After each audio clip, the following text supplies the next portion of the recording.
Hey, I'm Wendy Lee here with an exclusive artist interview from Sideshow Con. Today I am chatting with Sideshow Lead Sculptor, Will Harbottle. Hi, Will. How are Hi. you? Good. How are you doing? I'm doing great, thanks.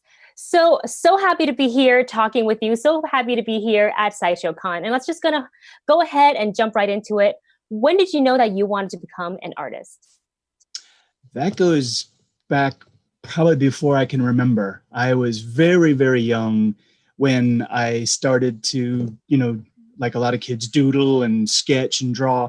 But I fell in love with comic books, like I said, before I can remember, and started tracing, my favorite characters and that kind of stuff. And so I always knew that I wanted to be an artist. And basically, all through high school, and then I went to college. I went to Parsons School of Design in New York. Oh, wow. Yeah, I studied to be a So, painter there. So that didn't quite work out, but but sculpting did work out for you. yes, it has very well. Thank you. So with that said, what mediums have you worked in and what mediums are you potentially most interested in?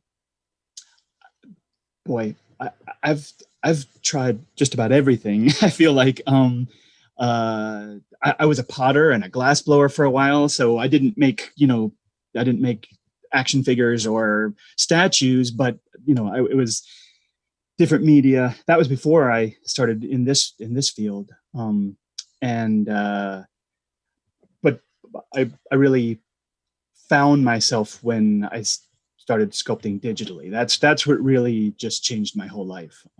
So uh, I, I there are a lot of things you can experiment in digitally, and I try to do as much of that as I can, but I'm not looking to change media ananymore. This is it. You have I found your found it. calling. Yes, This is that's it. right. I'm done changing careers. Well, and I know you were talking about from a young age, you've loved reading comic books, chasing comic books, and things like that. What else inspires you, whether it's fictional or real?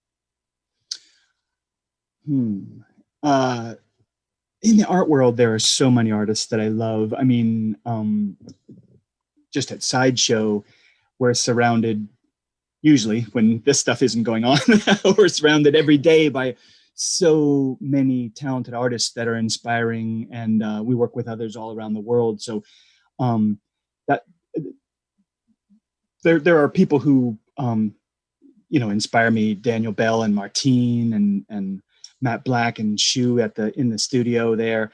Um, uh, so it's hard to pick just one, but really I get inspired by the people I work with every day, because you have a closeness with them, and you're looking over their shoulder and they're looking over your shoulder, and there's a little bit of rivalry and a little bit of challenge, but it's really, I mean, the atmosphere for artists at Sideshow is the best in the world. I couldn't ever imagine anything better than what we've got, except for now. So hopefully we get back to Yeah, normal soon.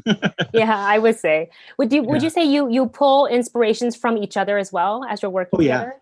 Sure. I mean, even during this strange time, we Skype multiple times a day, different ones of us hooking up and sharing screen, and hey, what do you think of this? And you're like, oh, curse you, that's so good. Okay, um, so there's a lot of that. We really get along. All of us get along so well, and like I said, are really inspired, I feel, by each other and challenge each other. So uh, it's the best life possible.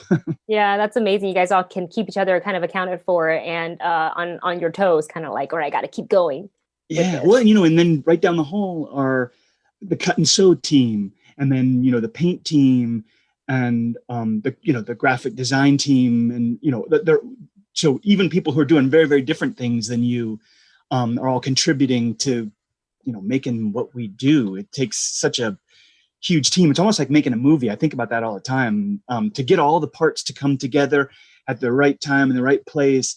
It's kind of like a miracle. Yeah, that's amazing. And can you tell us which piece of yours in particular proved to be the most challenging and why? I always talk about Voltron because it was so complicated. There were so many parts and pieces.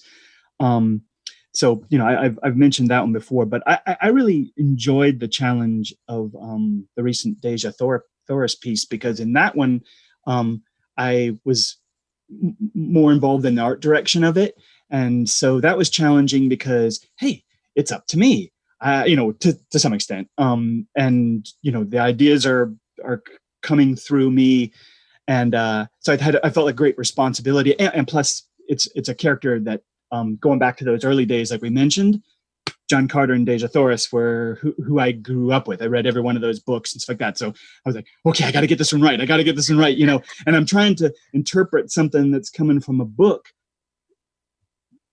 who's been interpreted a million different ways. And, so who's my Deja Thoris, and then who will people connect with and stuff like that. So that was a different kind of challenge that I really, really liked.